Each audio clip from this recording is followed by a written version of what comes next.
ഈ വീഡിയോയിൽ നാണയങ്ങളുടെ ശേഖരണവും അതിൻ്റെ സവിശേഷതകളും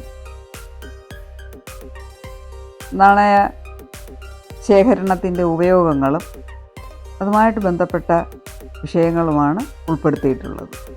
എല്ലാവർക്കും ഈ വീഡിയോ ഇഷ്ടപ്പെടുമെന്ന് പ്രതീക്ഷിക്കുന്നു. ഇഷ്ടപ്പെട്ടാൽ ലൈക്ക് ചെയ്യാനും ഷെയർ ചെയ്യാനും കമൻറ്റ് ചെയ്യാനും സബ്സ്ക്രൈബ് ചെയ്യാനും മറക്കണ്ട. പഴയ നാണയങ്ങളുടെ ചരിത്രം, അതായത് ന്യൂമിസ്മാറ്റിക്സ്, മനുഷ്യ സംസ്കാരത്തിൻ്റെ സാമ്പത്തിക, സാമൂഹ്യ, സാംസ്കാരിക വികാസത്തിൻ്റെ കണ്ണാടിയാണ്. ഇന്ത്യയിലും ലോകമെമ്പാടും നാണയങ്ങൾ നൂറ്റാണ്ടുകളായി വ്യാപാരത്തിൻ്റെയും ഭരണത്തിൻ്റെയും പ്രതീകമായിരുന്നു.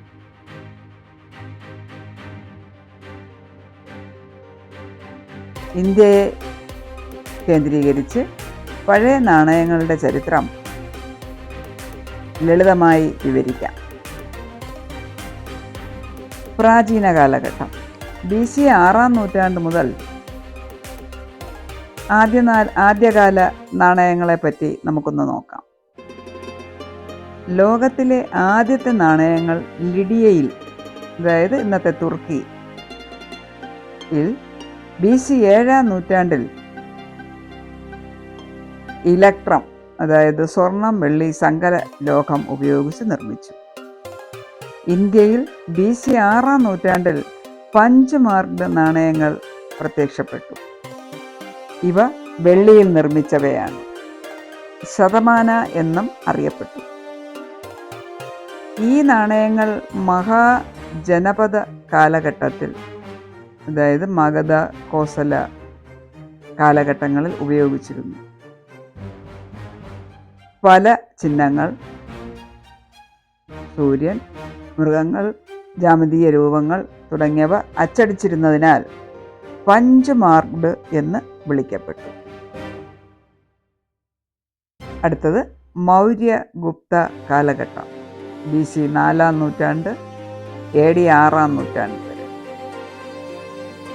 ചന്ദ്രഗുപ്ത മൗര്യൻ്റെ കാലത്ത്, അതായത് BC 321, നാണയങ്ങൾ കൂടുതൽ ഏകീകൃതമായി.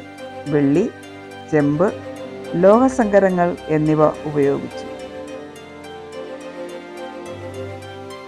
അശോകൻ്റെ ശാസനകൾ നാണയങ്ങളിൽ പ്രതിഫലിച്ചു. ബുദ്ധമത ചിഹ്നങ്ങളും കാണാം. ഇനി ഗുപ്ത സാമ്രാജ്യം, സ്വർണ്ണ നാണയങ്ങളുടെ സുവർണയുഗം എന്നറിയപ്പെടുന്നു. ചന്ദ്രഗുപ്ത I, സമുദ്രഗുപ്തൻ, കുമാരഗുപ്തൻ തുടങ്ങിയവർ സ്വർണ്ണ, അതായത് ദിനാർ, വെള്ളി, രൂപക, ചെമ്പ് നാണയങ്ങൾ പുറപ്പെടുവിച്ചു. ഈ നാണയങ്ങൾ സംസ്കൃത ലിപികളും ഹിന്ദു ദേവതകളുടെ ചിത്രങ്ങളും ലക്ഷ്മി, വിഷ്ണു എന്നിവ ഉൾപ്പെടുത്തി നിർമ്മിച്ചതാണ്.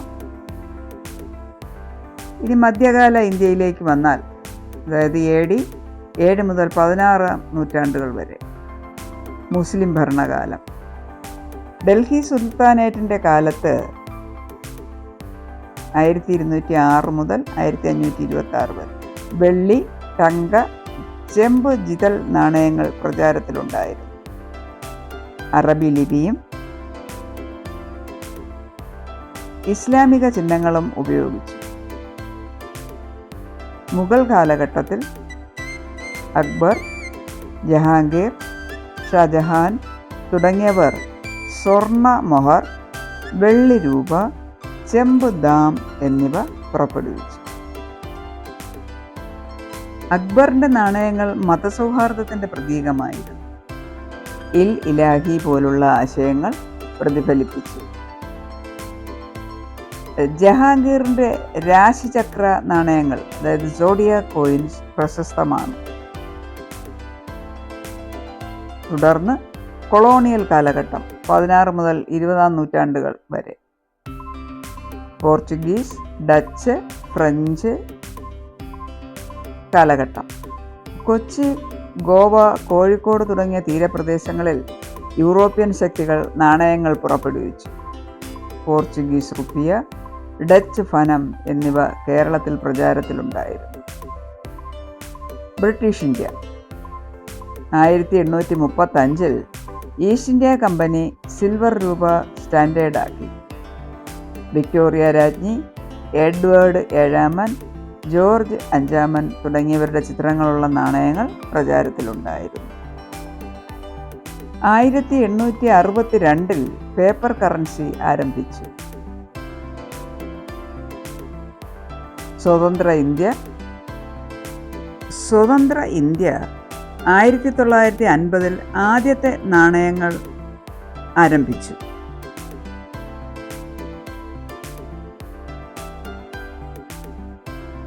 അണ, പൈസ എന്ന ഘടനയിൽ.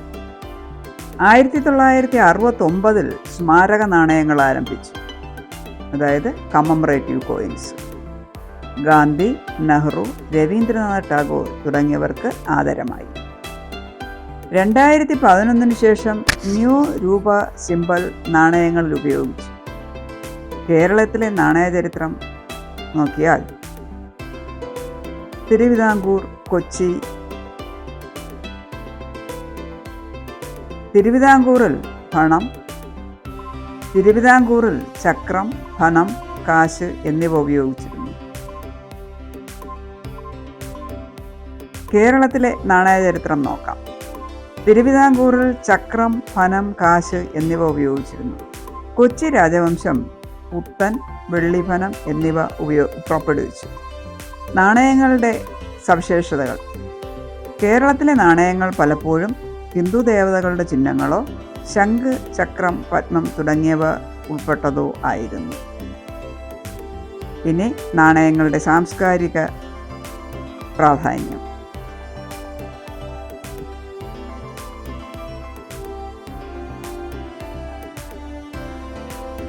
അധികാരത്തിൻ്റെ പ്രതീകം. രാജാക്കന്മാരും സാമ്രാജ്യങ്ങളും തങ്ങളുടെ അധികാരം നാണയങ്ങളിലൂടെ പ്രകടിപ്പിച്ചു. കലയും ശില്പവും. നാണയങ്ങളിൽ ചിത്രീകരിച്ച ദേവതകൾ, മൃഗങ്ങൾ, ലിപികൾ എന്നിവ കലാപരമായ മൂല്യം നൽകി. വ്യാപാരം. നാണയങ്ങൾ വ്യാപാരത്തിൻ്റെ മാധ്യമമായി. റോമൻ, ചൈനീസ്, അറബ് വ്യാപാരികളുമായുള്ള ബന്ധം വെളിപ്പെടുത്തുന്നു.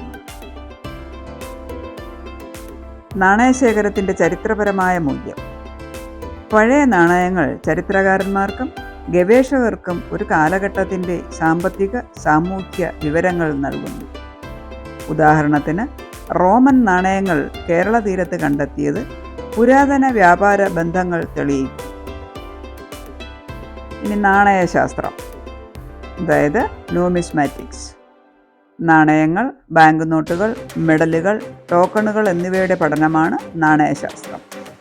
ഇത് ചരിത്രം, പുരാവസ്തുശാസ്ത്രം, സാമ്പത്തിക ശാസ്ത്രം, സംസ്കാരപരമായ പഠനങ്ങൾ എന്നിവയുമായി ബന്ധപ്പെട്ട ഒരു ശാസ്ത്രശാഖയാണ്. നാണയശാസ്ത്രത്തിൻ്റെ പ്രാധാന്യം നോക്കാം. ചരിത്രരേഖ. നാണയങ്ങൾ രാജാക്കന്മാരുടെയും സാമ്രാജ്യങ്ങളുടെയും കാലഘട്ടങ്ങൾ തിരിച്ചറിയാൻ ഉപയോഗിക്കുന്നു. സാമ്പത്തിക പഠനം. പണത്തിൻ്റെ പരിണാമം, വ്യാപാര രീതികൾ മനസ്സിലാക്കാൻ ഉപയോഗിക്കാം. കലയും സംസ്കാരവും. നാണയങ്ങളിലെ ചിത്രങ്ങൾ, ലിപികൾ, രൂപകൽപ്പന ഒരു സംസ്കാരത്തിൻ്റെ കലാപരമായ വികാസം വെളിവാക്കുന്നു. ശേഖരണം അഥവാ ഹോബി. നാണയങ്ങൾ ശേഖരിക്കുന്നത് ഒരു ജനപ്രിയ ഹോബിയാണ്.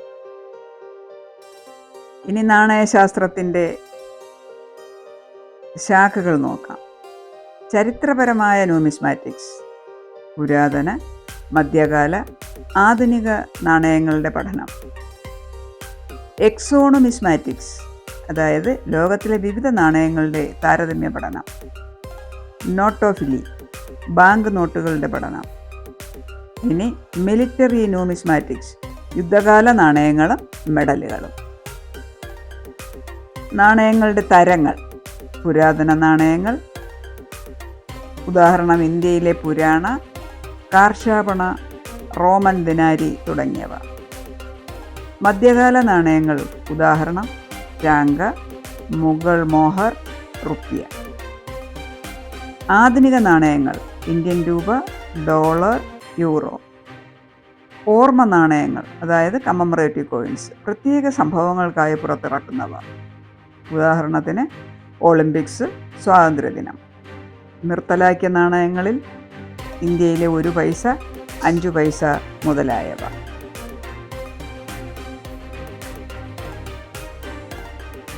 നാണയങ്ങളുടെ മൂല്യനിർണ്ണയം. ഒരു നാണയത്തിൻ്റെ മൂല്യം താഴെ പറയുന്ന ഘടകങ്ങളെ ആശ്രയിച്ചിരിക്കുന്നു.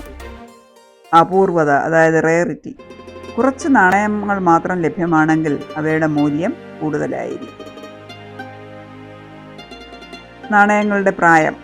പുരാതന നാണയങ്ങൾക്ക് കൂടുതൽ മൂല്യം ഉണ്ടാകും. നാണയത്തിൻ്റെ അവസ്ഥ. തുരുമ്പില്ലാത്തതും മിനുസമുള്ളതുമായ നാണയങ്ങൾക്ക് കൂടുതൽ വില ലഭിക്കും. നാണയത്തിൻ്റെ ചരിത്ര പ്രാധാന്യം. പ്രശസ്തരുമായി ബന്ധപ്പെട്ട നാണയങ്ങൾക്കും മൂല്യം കൂടുതലാണ്. അതുപോലെ ലോഹനിർമ്മിതം, സ്വർണം, വെള്ളി, ബ്രോൺസ് നാണയങ്ങൾക്കും കൂടുതൽ മൂല്യമുണ്ട്. ഇനി നാണയ ശേഖരണം എങ്ങനെ ആരംഭിക്കാം? ആദ്യം ഏത് തരത്തിലുള്ള നാണയങ്ങളാണ് വേണ്ടതെന്നുള്ള ഒരു തീം തിരഞ്ഞെടുക്കുക. അതായത് ഇന്ത്യൻ നാണയങ്ങൾ, വിദേശ നാണയങ്ങൾ, അല്ലെങ്കിൽ ഒരു പ്രത്യേക കാലഘട്ടം എന്നിങ്ങനെ ഒരു തീം തിരഞ്ഞെടുക്കാം. ഇനി ബുക്കുകൾ, ഓൺലൈൻ റിസോഴ്സുകൾ, ബുക്കുകൾ എന്നിവ റഫർ ചെയ്യുക. നാണയ ക്ലബ്ബുകളിൽ ചേരുക. ശരിയായ സംഭരണ രീതികൾ പാലിക്കുക. അതായത് ആൽബങ്ങളിൽ, കേസുകളിലൊക്കെ സൂക്ഷിച്ചു വയ്ക്കുക. വിലയേറിയ നാണയങ്ങൾക്കായി ലേലത്തിൽ പങ്കെടുക്കുക. ഇനി പ്രശസ്ത നാണയശാസ്ത്രജ്ഞർ അല്ലെങ്കിൽ ശേഖരണങ്ങൾ നോക്കാം. ഇന്ത്യയിലെ RBI നാണയ മ്യൂസിയം മുംബൈ, സാലാർജംഗ് മ്യൂസിയം ഹൈദരാബാദ് എന്നിവിടങ്ങൾ. ബോൾഡൽ British Museum London, Smithsonian Institution USA. നാണയശാസ്ത്രം ചരിത്രത്തിലൂടെയുള്ള ഒരു യാത്രയാണ്. ഒരു ചെറിയ നാണയം പോലും ഒരു സംസ്കാരത്തിൻ്റെ കഥ പറയാനാകും. ഇനി ഈ വീഡിയോയിൽ ഞാൻ കാണിച്ചിരിക്കുന്ന നാണയങ്ങൾ എൻ്റെ ശേഖരണത്തിലുള്ളതാണ്. എൻ്റെ വീട്ടിലെ പഴയ അലമാരയും ബോക്സുകളും ഒക്കെ പരിശോധിച്ചപ്പോൾ കിട്ടിയ പഴയ നാണയങ്ങളും, അതുപോലെ ഞാൻ അനലൈസ് ചെയ്ത് കണ്ടുപിടിച്ച എൻ്റെ കയ്യിലെത്തപ്പെട്ട നാണയങ്ങളിലെ സവിശേഷതകളുമാണ് ഈ നാണയങ്ങളിൽ ഉൾപ്പെടുത്തിയിട്ടുള്ളത്. ഇതിൽ 1 പൈസ, 2 പൈസ, 3 പൈസ, 5 പൈസ, 10, 20, 25, 50, 1 രൂപ, 5 രൂപ, 2 രൂപ, 5 രൂപ, 10 രൂപ, 20 രൂപ വരെയുള്ള നാണയങ്ങൾ ഉൾപ്പെടുത്തിയിട്ടുണ്ട്. അതുപോലെ തന്നെ 5 രൂപയുടെ കമ്മമറേറ്റീവ് കോയിൻസും വ്യത്യസ്ത സംഭവങ്ങളും ആഘോഷങ്ങളും സൂചിപ്പിക്കുന്ന കോയിൻസും ഉൾപ്പെട്ടിട്ടുണ്ട്.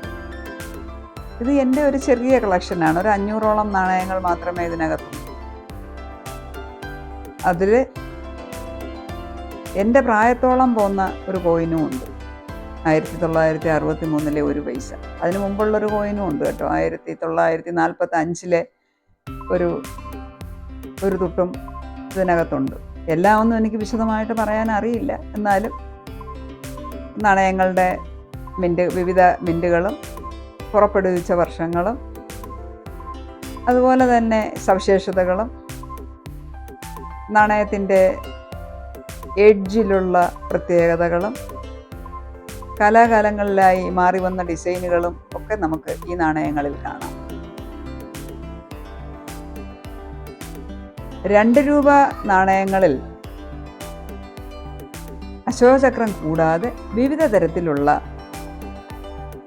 പാറ്റേണുകൾ, എംബ്ലങ്ങൾ ഉപയോഗിച്ചിട്ടുണ്ട്. അതുപോലെ 5 രൂപയിലും 5 രൂപ നാണയത്തിലുമുണ്ട് വിവിധ തരങ്ങളിലുള്ള എംബ്ലങ്ങൾ ഓരോ പർപ്പസ് അനുസരിച്ച് ഉപയോഗിച്ചിട്ടുണ്ട്.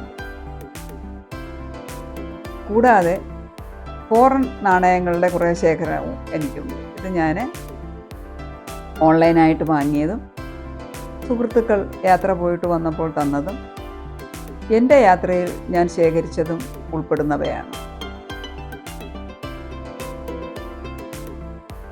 ഇത് നിങ്ങൾക്കും ഇതുപോലെ നാണയങ്ങൾ ശേഖരിച്ചു വയ്ക്കാം. വർഷങ്ങൾ കഴിയുമ്പോൾ നമ്മുടെ പുതുതലമുറയ്ക്ക്, നമ്മുടെ യങ്ങർ ജനറേഷന് ഇതൊരു മുതൽക്കൂട്ടായിരിക്കും. ഇപ്പോൾ തന്നെ നമ്മുടെ ഒരു പൈസയും 5 പൈസയും 2ഉം 3ഉം ഒന്നും നമുക്ക് കിട്ടാനില്ല. പുതിയ തലമുറ കണ്ടിട്ടും ഉണ്ടാവില്ല. അതുപോലെ തന്നെ 50 പൈസയ്ക്ക് മുകളിലുള്ള എല്ലാ നാണയങ്ങളും, 50 പൈസയ്ക്ക് പിറകിലോട്ടുള്ള എല്ലാ നാണയങ്ങളും ഇപ്പോൾ സർക്കുലേഷനിലില്ല. 1 രൂപ മുതൽ ഇപ്പോൾ സർക്കുലേഷനിലുണ്ട്. അപ്പോൾ 1 രൂപയ്ക്ക് പിറകോട്ടുള്ള ആ കുഞ്ഞു നാണയങ്ങളൊക്കെ നമുക്കിന്ന് ചരിത്ര പ്രാധാന്യമുള്ളവയായി മാറിക്കഴിഞ്ഞു. അത് സൂക്ഷിച്ചു വെച്ചാൽ എവിടെയെങ്കിലുമൊക്കെ നമ്മുടെ പെട്ടിയിലോ നമ്മുടെ പുസ്തകത്തിന് വയ്ക്കുന്ന സ്ഥലത്തോ എവിടെയെങ്കിലുമൊക്കെ ഇത് കാണും. നിങ്ങളതൊന്ന് പരിശ്രമിച്ച് നോക്കിയെടുത്ത് സൂക്ഷിച്ചു വയ്ക്കുക. സൂക്ഷിച്ചു വയ്ക്കാൻ കഴിഞ്ഞാൽ ഒരു കൊച്ചു കളക്ഷനായി.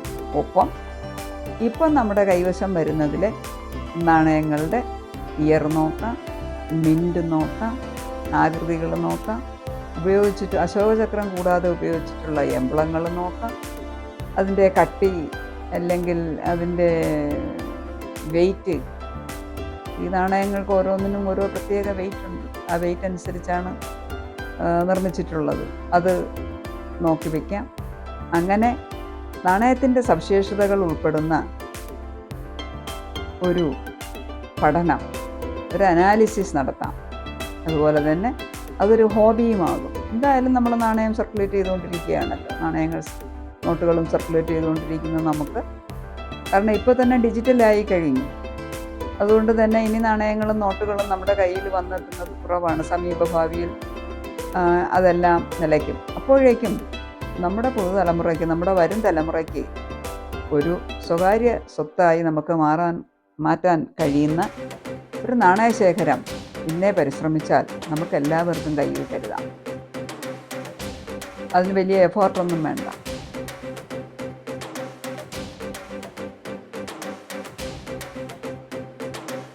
അപ്പോൾ ഈ വീഡിയോ എല്ലാവർക്കും ഇഷ്ടപ്പെടുമെന്ന് പ്രതീക്ഷിക്കുന്നു. അവരവരുടെ കൈവശം ഉള്ള നാണയങ്ങളുടെ ഒരു ചെറിയ സമാഹാരം പുതിയ തലമുറയ്ക്ക് വേണ്ടി കാത്തു സൂക്ഷിക്കുമെന്നുള്ള പ്രത്യാശയോടെ ഈ വീഡിയോ ഇവിടെ അവസാനിക്കുന്നു.